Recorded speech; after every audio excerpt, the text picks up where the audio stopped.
because it's going to have to push harder to get through that smaller area. Vasomotor area, medulla oblongata. You should know the medulla oblongata is the part of your brain that regulates your heart for the most part. Can adjust the sympathetic impulses in your arterial walls, which is going to adjust your blood pressure.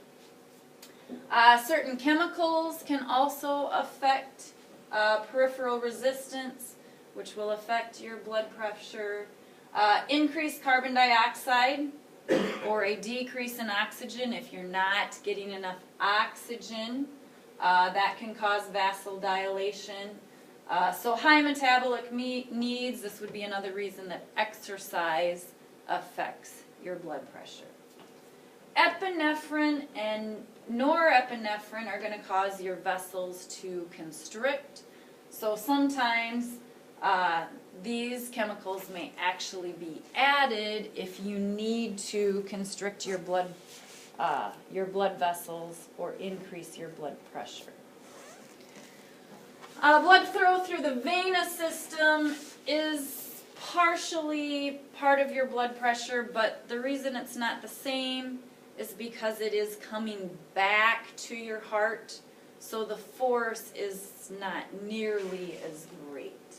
So basically, to get that blood back to your heart, it needs a little bit more help from some of the muscles, the skeletal muscles that are around it, breathing movement, and then constriction. Specifically, venoconstriction is specifically your veins.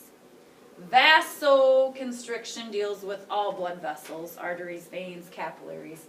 Venoconstriction deals specifically with just your veins. So contractions of skeletal muscles are going to squeeze the blood back up one section at a time.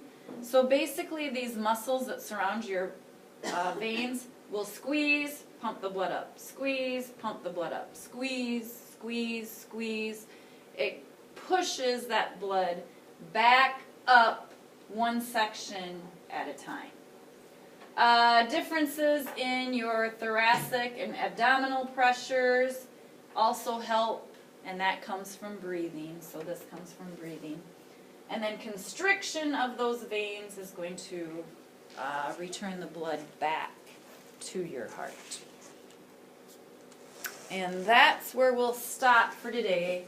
Next time we'll talk about paths. We'll talk specifically about arteries and veins and specific arteries and veins that you have in your body.